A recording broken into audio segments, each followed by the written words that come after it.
Good morning, students. This is my fifth video lecture. Hope you are getting all the video lectures. Okay. Now, today we are going to discuss a very important chapter in your module 5. Module 5 is your introduction to solid, and in that introduction to solid, today we will study the free electrons theory and some basic concept of Fermi level and what are the effect of temperature in that Fermi level. Okay, so free electrons theory, it consists some assumption, because in that free electrons theory we have to study the uh, in out of different allowed energy level, uh, what are the probability of finding the electron in particular energy level. So in that case हम लोग electrons का position और electrons कहाँ पे रहेगा out of different energy level, वो हम लोग इस free electrons theory of metal में हम लोग सीखेंगे. Okay, metals we can categorize as different kind of material as insulator, semiconductor and metal. So in metal the energy band gap is very small or very meager. So in that case, the transportation of electrons from the valence band to conduction band has been easily carried out by some kind of external potential, or it it consists because it has inherent property uh,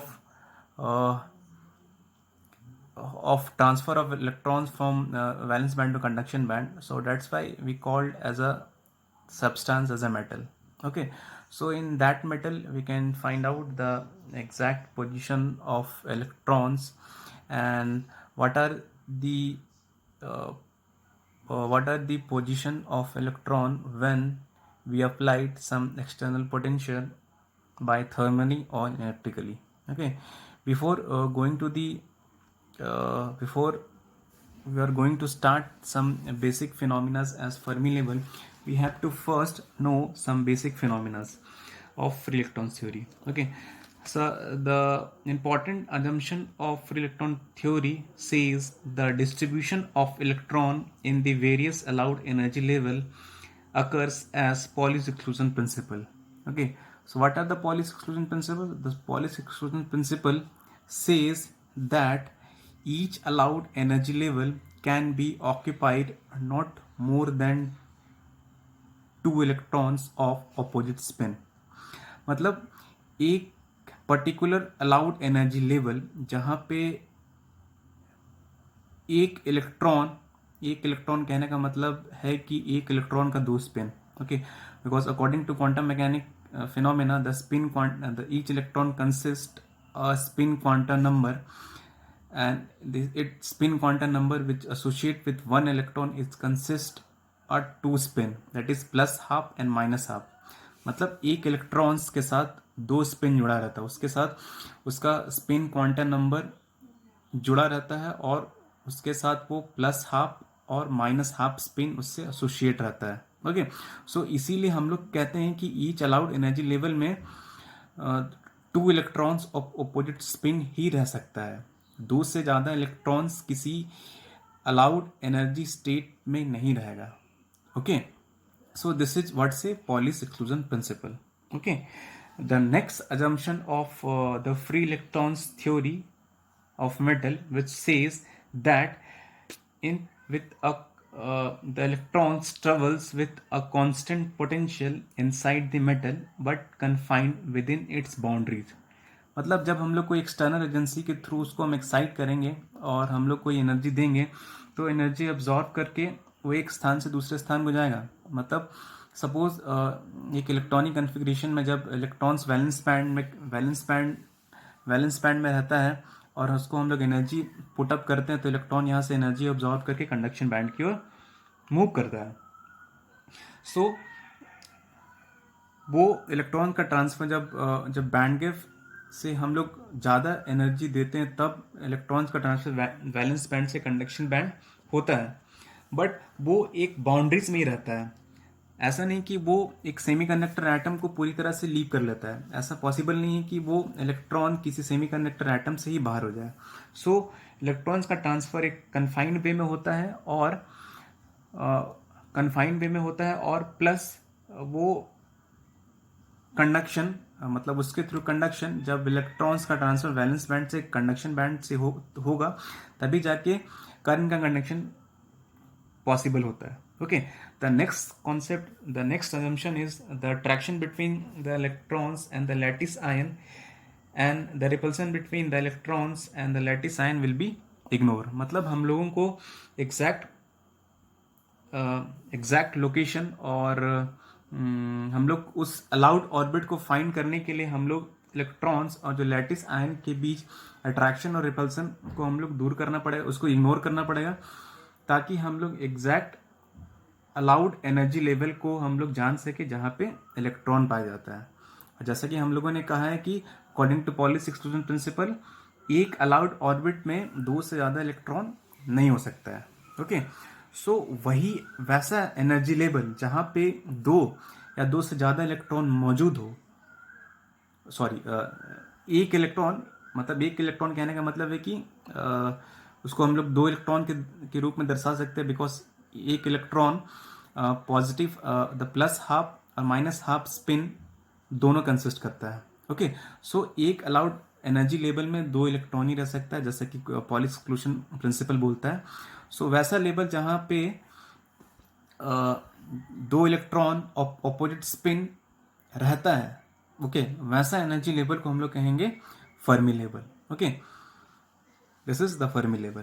okay, I am repeating once again, at absolute temperature all available state in a crystal up to a certain energy level will be occupied by 2 electron।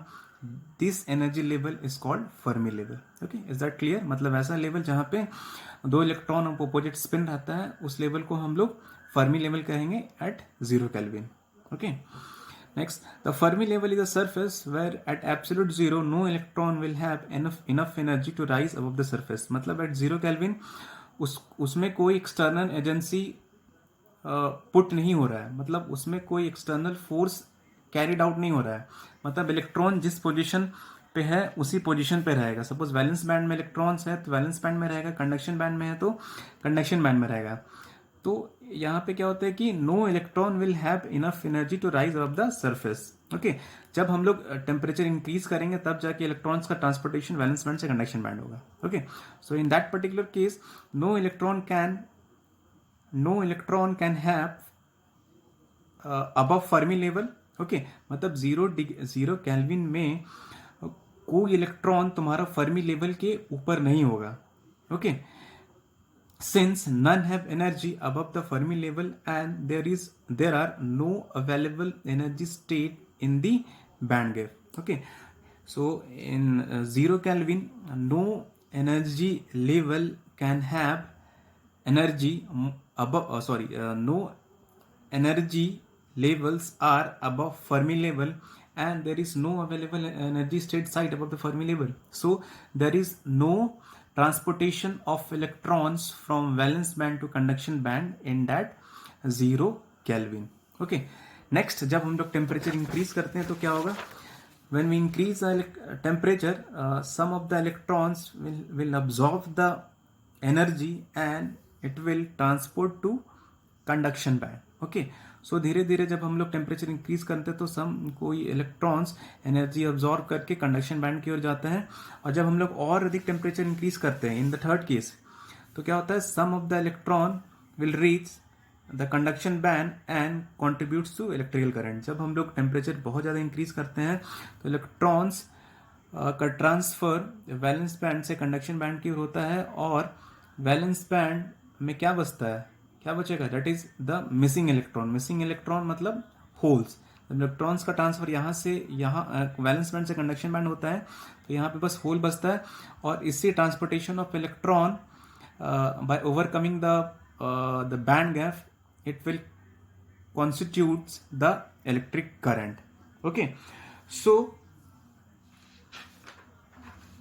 इस चीज को हम लोग समझने के लिए कि the probability of finding an electron which can be occupied by different energy level, उसको उस कॉन्सेप्ट को समझने के लिए हम लोग फर्मी डिराक डिस्ट्रीब्यूशन फंक्शन का यूज करते हैं. Okay, Fermi Dirac distribution function क्या कहता है कि it is the distribution of electrons among the different energy level as a function of temperature is known as Fermi-Dirac distribution. Okay, simply we have to find the probability of finding an electrons at certain energy level when we put some external temperature which is greater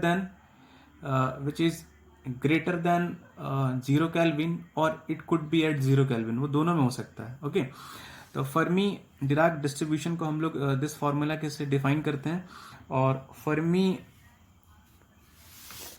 यहाँ पे EF तुम्हारा Fermi energy है कि that is the Boltzmann constant and which value is 1.38 into 10 to the power minus 23 joule per Kelvin. Okay, and T here is the temperature in Kelvin.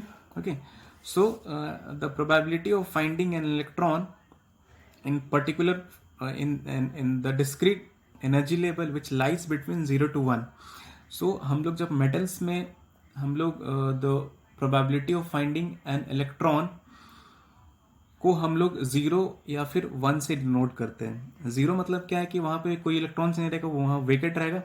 1 से मतलब है कि the probability of finding an electron at particular level is 100%. Okay, so उसको यहाँ पे हम लोग इस तरह दिखाया जाएगा. इसका वैल्यू 1 होता है तो energy level is occupied by electron that is 100% completely occupied. When it is 0 the energy level is vacant, मतलब वहां पे कोई इलेक्ट्रॉन्स नहीं रहेगा. जब the probability of finding is 0.5 तो वहां पे क्या होगा, there is the probability of finding an electrons is 50%.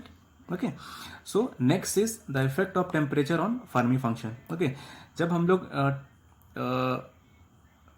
लोग फर्मी फंक्शन मतलब that is the Fermi Dirac distribution को हम लोग जब टेम्परेचर के रूप में उसको दर्शाते हैं तो उसको हम लोग किस तरह दर्शा सकते हैं.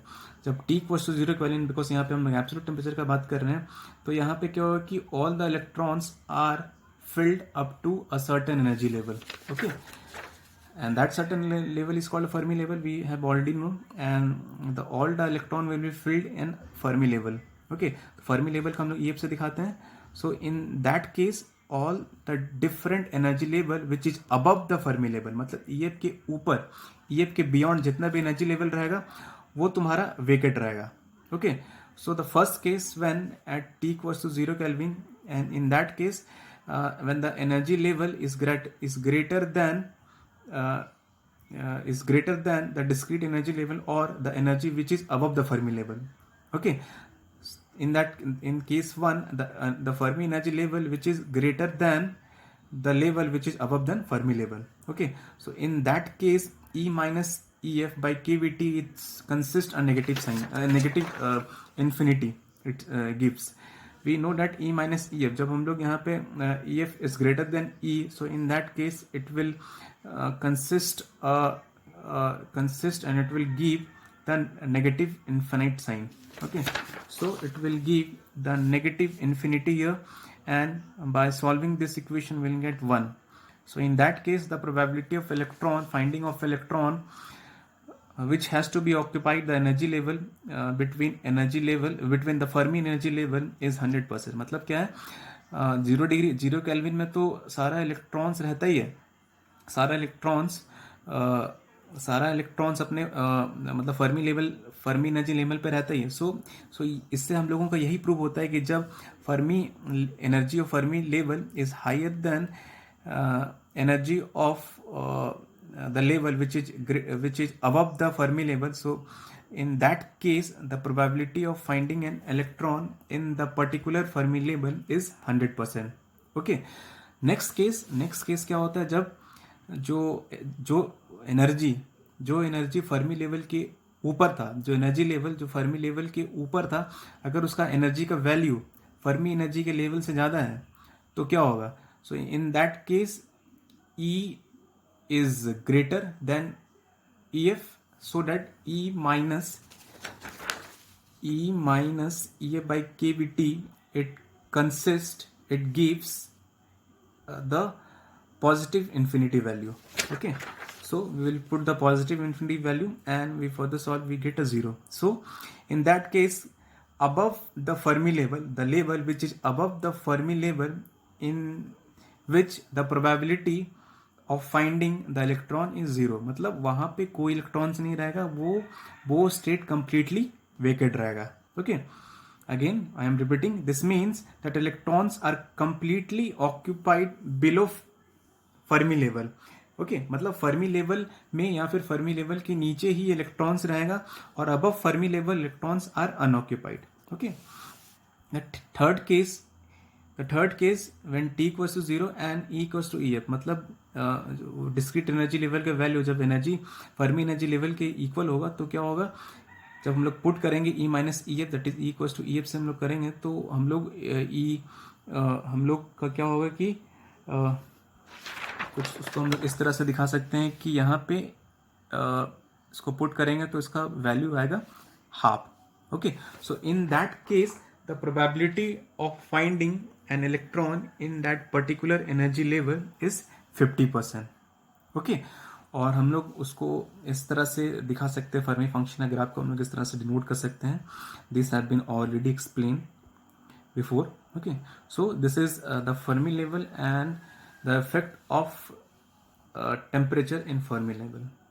Thank you.